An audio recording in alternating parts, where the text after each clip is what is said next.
Japon fait-moi peur, un podcast consacré aux histoires d'épouvante 100% japonaises. Je m'appelle Sabrina et je vous donne rendez-vous ici pour découvrir des légendes urbaines, creepypasta et autres histoires mystérieuses tout droit venues du Japon.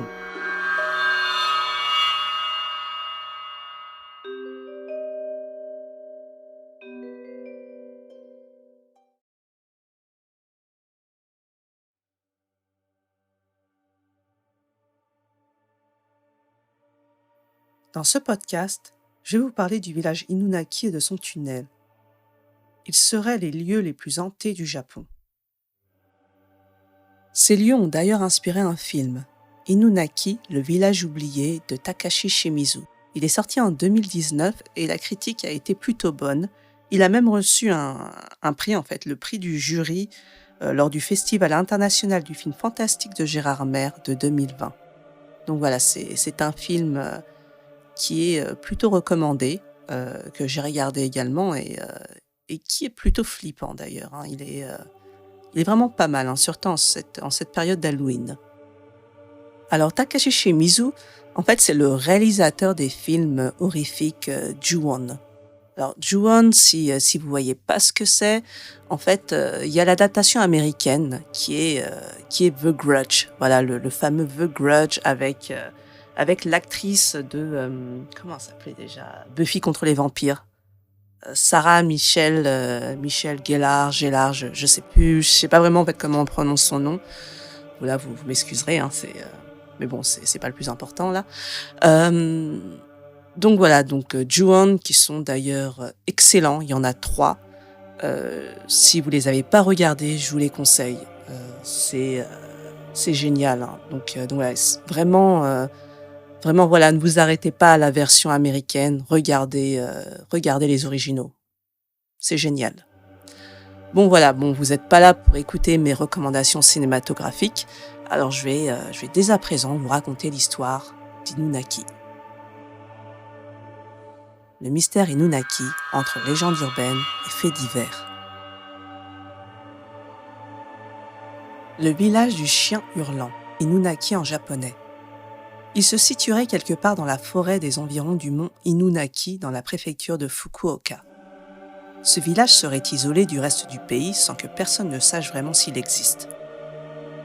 Des rumeurs sur l'existence du village apparaissent pour la première fois sur Internet en 1999. Nippon Television Network, une chaîne de télévision japonaise, avait reçu une lettre anonyme avec le titre suivant : Le village au Japon qui ne fait pas partie du Japon. Une grosse partie de la légende se fera sur cette lettre. Avant de décrire le village, l'anonyme précise qu'il ne croit pas aux fantômes, mais que le mont Inunaki est connu pour être hanté. Il y décrit l'existence d'un petit chemin qu'il est très facile de rater, situé sur le côté du vieux tunnel Inunaki. Ce chemin se rétrécit au fur et à mesure qu'il avance. Au bout, il y a l'entrée d'un village qui n'existe sur aucune carte, avec un panneau « La constitution japonaise n'a aucun effet ici », inscrit dessus pour accueillir les visiteurs. Les villageois y seraient particulièrement violents et suivraient des pratiques illégales, voire tabous, comme le meurtre, l'inceste, mais aussi le cannibalisme. À la fin de sa lettre, il demande à la chaîne de télévision de faire des recherches sur ce lieu. Depuis, aucune preuve sur l'existence du village Inunaki n'a été trouvée. Aucun document avant ce courrier n'en fait référence. Bien entendu, de nombreuses rumeurs et histoires apparaîtront sur Internet, mais rien de concret. Quant au tunnel Inunaki, qui lui est bien présent, il va acquérir avec le temps sa part de mystère, mais aussi de drame. Selon la rumeur, il serait un lieu de connexion surnaturelle entre le village et le monde extérieur. Des cris y seraient entendus en pleine nuit. Des mains sur des épaules seraient également ressenties. Mais il est surtout le lieu d'un crime horrible. Alors je ne le fais pas habituellement, mais exceptionnellement, je vais vous raconter un fait divers qui a marqué beaucoup de gens à l'époque. Pour les plus sensibles d'entre vous, je préfère vous prévenir que l'histoire est terrible, est vraiment terrible. Si vous pensez ne pas pouvoir le supporter, je vous invite maintenant, dès à présent, à vous arrêter, Parce que le reste du podcast, en fait, ça va être cette histoire. Alors on reprend le cours du podcast. Voilà. Alors le meurtre de Umeyama Koichi. Umeyama Koichi, c'est un jeune homme de 20 ans. Il rentre chez lui, chez ses parents, après sa journée de travail. Il sera rapporté qu'il travaillait en usine et qu'il était un garçon très proche et très aimé de sa famille. Il était dans sa voiture, devant un stop, lorsqu'une bande de jeunes l'interpella. Ils lui dirent qu'ils avaient besoin d'une voiture pour retrouver des filles, et qu'ils devaient donc bien gentiment leur laisser la sienne. Bien entendu, Umeyama refusera, et c'est là que la bande l'attaqua. Umeyama sera kidnappé et frappé à plusieurs reprises. Il profitera d'un moment d'inattention des jeunes pour s'enfuir malgré ses blessures. Il essayera de rentrer chez lui, mais il n'arrivera pas à trouver de l'aide auprès des voitures passantes. Et il sera donc finalement capturé une nouvelle fois par le groupe. Les jeunes, furieux par sa tentative de fuite, essayèrent de le jeter dans le port de Kanda. Mais luttant pour sa vie, le jeune Umeyama s'accrocha à la barrière de toutes ses forces et résista à leur attaque. Un des jeunes de la bande, peut-être par remords ou par peur des conséquences, proposa d'en rester là. Mais le chef de bande avait peur que cette agression soit découverte et le mène en prison. Alors il dit qu'ils étaient tous mouillés là-dedans. Il fut décidé de ne pas le laisser partir. Ils mirent Umeyama dans le coffre de sa propre voiture et ils le frappèrent encore et encore à l'aide de clés à molette et d'autres outils. Une fois encore, ils pensaient à le jeter à l'eau, mais cette fois-ci au barrage de Rikimaru. Puis ils eurent peur que le corps se mette à flotter, alors ils prirent la décision de le brûler pour qu'on ne puisse pas l'identifier et de l'abandonner dans un vieux tunnel, le tunnel Inunaki. Avant d'arriver au tunnel, ils prirent soin de s'arrêter en chemin à une station-service pour remplir une bouteille en plastique d'essence. Une fois au tunnel, ils versèrent l'essence sur la tête du malheureux qui cria de terreur.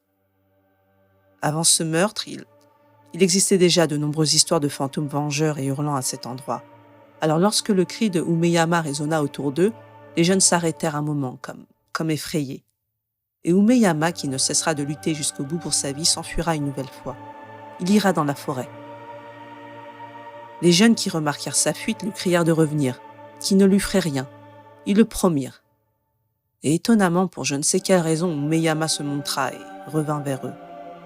Peut-être qu'il souffrait tellement à ce moment-là, qu'il devait être si épuisé. Il avait envie de croire que ces jeunes ne pouvaient pas être aussi sérieux, qu'ils n'allaient tout de même pas le tuer. Ce passage rend ce qui va suivre encore plus cruel. Et donc pour la 3e fois, et vous l'aurez peut-être compris, dernière fois, la bande le captura et n'eut aucune pitié pour lui. Ils lui mirent des morceaux de tissu déchirés dans la bouche, lui attachèrent les bras et les jambes, et il fut violemment frappé à la tête plusieurs fois à l'aide d'une pierre. Et malgré tout cela, Umeyama vivait encore et continuait de supplier pour sa vie. Mais ils versèrent une nouvelle fois de l'essence sur la tête et y mirent le feu. Umeyama se débattit comme il pouvait et continua de demander de l'aide. Il avait tellement envie de vivre. Dans un dernier effort, il courra jusqu'à l'entrée du tunnel pour finalement s'écrouler.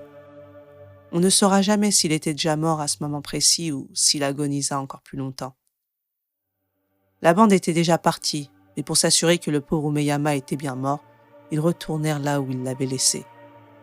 Une fois assurés que Umeyama ne respirait plus, ils allèrent dans un izakaya où on les entendit se vanter d'avoir tué quelqu'un. Ils se seraient exclamés « Nous avons tué quelqu'un! Nous l'avons brûlé !» On apprendra par la suite que la cause de la mort de Umeyama est une hémorragie à la tête. C'est comme ça que le 7 décembre 1988, à midi, le corps brûlé de Umeyama Koichi fut retrouvé. La police, peu de temps après, arrêta la bande de jeunes originaires de l'arrondissement de Takawa pour le meurtre du jeune homme. Quelques années plus tard, le principal accusé, chef de bande, qui avait maintenant 21 ans, 19 ans au moment des faits, et qui avait été condamné à la prison à vie lors d'un premier jugement, déclara le 8 mars 1991 en cour d'appel qu'il n'avait pas l'intention de le tuer et que donc la sentence était trop dure. Le juge qui présidait cette cour d'appel déclara que la cruauté de ce crime allait bien au-delà de ce qu'il avait été constaté dans d'autres affaires similaires. Et pour avoir eu un rôle central, l'accusé méritait un jugement en conséquence. L'appel fut heureusement rejeté et le chef de cette bande ainsi que ses acolytes furent condamnés à la prison à vie. Depuis, les histoires de fantômes, de chiens aboyant à la nuit noire, de villages sans foi ni loi sont nombreuses. L'entrée du tunnel a été condamnée, mais pas entièrement. Il est encore possible d'y entrer par le haut du mur en l'escaladant. Depuis la sortie du film Inunaki, le village oublié, des touristes et amateurs de lieux effrayants sont de plus en plus présents. Aussi, les habitants de la région se plaignent du fait que ce lieu attire bien trop de curieux et surtout beaucoup de petites frappes la nuit tombée. Oshimai, fin de cette histoire.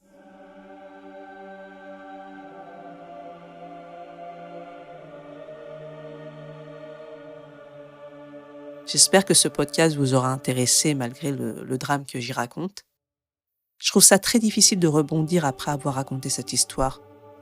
On n'est plus sur du surnaturel, mais sur de l'humain. Et juste me dire qu'une personne a pu vivre ça, enfin, ça me perturbe. Je trouve ça incroyable qu'on puisse faire vivre ce genre de choses voilà, à quelqu'un, quoi. Enfin, je trouve ça fou. En plus, j'ai vérifié, je voulais voir si ces jeunes étaient sous influence de n'importe quel type de substance. Enfin voilà, et non, il y a rien. Hein. Enfin, ils avaient pas bu, ils étaient pas drogués ou quoi que ce soit. Donc voilà, ils avaient vraiment tous leurs moyens, quoi. Enfin voilà, c'est triste. Hein. C'est vraiment très triste. Bien, voilà. Et comme d'habitude, n'hésitez pas à me dire ce que vous en avez pensé. Est-ce que vous connaissiez cette histoire, cette légende urbaine du village Inunaki? Est-ce que vous seriez intéressé pour partir dans une expédition en pleine nuit à travers ce tunnel à la recherche de ce village mystérieux, maudit? Voilà, dites-moi si vous seriez capable de faire ça. Et surtout, n'hésitez pas à partager mon travail et à le noter et à commenter sur les différentes plateformes d'écoute qui sont Anchor, Google Podcast et Spotify. Et aussi, n'hésitez pas à venir me suivre sur mon Instagram, Japon fait-moi peur.